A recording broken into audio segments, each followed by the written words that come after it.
조갑제 TV 시청자 여러분 안녕하십니까? 2020년 11월 7일 저녁 6시 29분입니다. 트럼프 대통령이 이번 대통령 선거 개표 과정에 대해서 의문을 제기하고 있는 초점이 우편 투표에 대한 불신입니다. 그런데 거기 무슨 조작이 있었다든지 개표에 부정이 있었다든지 하는 어마어마한 주장을 하는데 증거를 단 하나도 대지 못하고 있습니다. 증거를 단 하나도 대지 못하고 이런 트윗을 계속 날리니까 이제는 트위터 회사에서 개입을 해가지고 여러 트윗을 지금 블로킹을 하고 있습니다. 이 트윗이 트럼프의 가장 큰 정치 무기였는데 이제는 봉쇄를 당하고 있습니다. 이런 창피가 어디 있습니까? 세계에서 자국 대통령의 트위터 메시지를 이건 페이크 뉴스라고 그래가지고 유해한 정보라고 그래가지고 차단하는 나라가 있겠습니까? 자, 우편제도부터 하나 따져보면 말이죠. 미국의 우편제도는 세계에서 가장 잘 발달된 것이고 역사가 오래됩니다. 17세기로 거슬러 올라가서 영국에서 보낸 편지를 전달하는 식민지 행정의 하나로 출발을 했다고 합니다. 그리고 건국할 때 미국의 이 건국의 아버지들이 이 우편제도의 중요성을 알았습니다. 특히 벤자민 프랭클린이라고 하면은 이분이 언론인이기도 하고 발명가이기도 한데 이분이 발명한 가장 유명한 것이 피뢰침 아니겠습니까?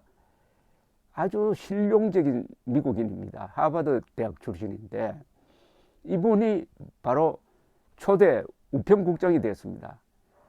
그래하여 이 우편 서비스, 우편공사라고 그래야 되겠구나. 포스탈 서비스, US 포스탈 서비스가 지금 70만 명을 고용하고 있습니다. 연간 한 400억 통의 우편물을 배달합니다. 미국은. 그렇게 광활한 지역이니까 우편이 철도나 이 자동차에 못지않는 인프라를 형성하고 있습니다. 그러니까 역사가 오래되고 신뢰성이 강하고 우리 서부 영화 보면 잘 알겠지만은 이 마차를 타고 우편물을 곳곳에서 배달하는 그런 장면이 많이 나오지 않습니까? 그러다 보니까 미국인의 이 우체국에 대한 신뢰가 매우 높습니다. 저도 미국에 있을 때 이래도 되느냐 할 정도로 수표를 끊어가지고 보낼 때 수표 이렇게 딱 사인을 하고 그냥 봉투에 넣어가지고 마을에 있는 철통 쇠로 된 우편함에 그냥 집어넣어버리는 거예요. 저는 이래도 이게 제대로 갈까? 몇천 달러를 지금 보내고 있는데 하는 생각이 들 정도인데 어쨌든 우편제도에 대한 확신에서 출발한 게 이 우편투표죠. 그리고 이번에 우편투표를 많이 하게 된 이유가 있습니다. 그것은 코로나에 대비해가지고 사람들이 직접 나가서 하는 것보다는 우편투표를 하자 해가지고 각 주에서 권장을 했습니다. 이러니까 트럼프가 코로나를 빌미로 한다 해가지고 우편제도에 대한 불신을 막 선동을 하니까 어떻게 됐느냐. 민주당 지지자들은 우편투표를 많이 하고 공화당 지지자들은 우편투표를 많이 하지 않았습니다. 그러니까 우편투표에서는 지금 바이든 표가 한 7대2 정도로 압도적으로 나오고 당일 투표한 표에서는 자연히 트럼프 표가 많이 나와서 초기 개표는 트럼프 표가 많이 나오고 나중에 우편 투표가 개함되니까 뒤집어지고 있는 현상인 것입니다. 이게 자연스러운 것이고 이것을 자초한 것은 바로 트럼프였습니다. 자, 그런데 이 트럼프가 어제 부정선거다 해가지고 소리치고 나간 이후에 계속 혼자서 트윗을 때리고 있는데 한국 시간으로 어제 밤에 자정 무렵에 친 이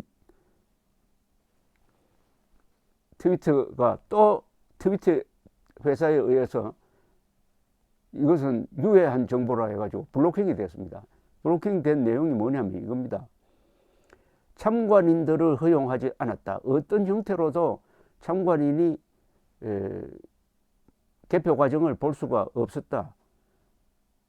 그래서 참관인이 없는 상태에서 개표가 이루어진 것은 일리글, 불법한 개표이다라고 이렇게 트위터를 날렸어요. 그러니까 트위터가 즉각 요거를 차단하고 딱 표를 붙여가지고 주의를 환기시키고 있습니다. 여러분, 이게 가능하다고 생각합니까? 미국에서 지금 선거에 관한 한, 미국처럼 경험이 많은 나라가 어디 있습니까? 또 선거에 관한 한 공정한 선거의 전통이 미국처럼 강한 나라가 어디 있습니까? 제일 중요한 게 여야 참관인 아닙니까? 여야 참관인 제도. 여야가, 우리나라도 그렇지만은 개표 과정을 딱 서로 지켜보면서 이거 문제 있다라고 개입하는 참관인 제도가 공정한 개표의 가장 확실한 건데, 이게 트럼프는 공화당 참관인은 배제됐다는 겁니다. 여러분, 공화당 참관인을 선거관리위원회에서 배제하면 가만히 있겠습니까? 그 미국 사람 총 들고 다니는데 가만히 있겠습니까?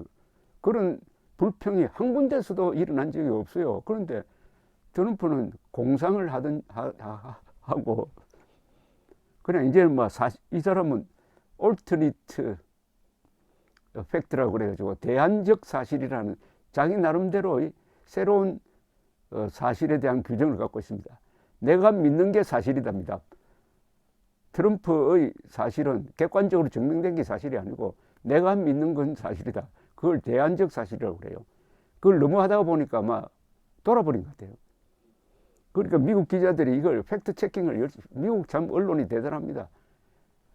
트럼프가 거짓말을 너무 많이 하니까 중요한 언론은 꼭 팩트 체킹하는 그 코너를 만들어 놓고 있습니다. 그러니까 통계가 잡히는 거죠. 수만 건의, 지금 인류 역사상 트럼프만큼 거짓말을 많이 한 사람은 없습니다. 히틀러, 스탈린, 김일성, 김정일, 김정은 그건 상대도 안 됩니다. 왜냐? 하루에 수십 건의 트위터를 날리니까 양쪽으로 얼마나 되겠습니까? 문제는 이게 다 보도가 되니까 여기에 노출된 미국 국민들까지 지금 혼란에 빠진 겁니다. 미국 국민이 허위 정보에, 트럼프발 허위 정보에 노출이 돼가지고 제정신이 아닌 사람이 많다 이겁니다. 이게 얼마나 위험한 겁니까? 이 정보통신을 거짓말에 악용하면은 어떻게 되겠습니까? 자, 그런데 이 CNN이 팩트 체킹을 해봤습니다. 이 지금 개표가 이루어지고 있는 아리조나, 조지아, 저기 미시간, 또 어디입니까? 지금 펜실베니아에 기자를 보내가지고 확인해도 어느 한 군데서도 공화당 참관인을 못 들어오게 한 데가 없었습니다. 사실은 확인할 필요도 없는 거죠. 그런데 펜실베니아 주에서 이 트럼프의 주장을 받들어 가지고 소송을 했어요.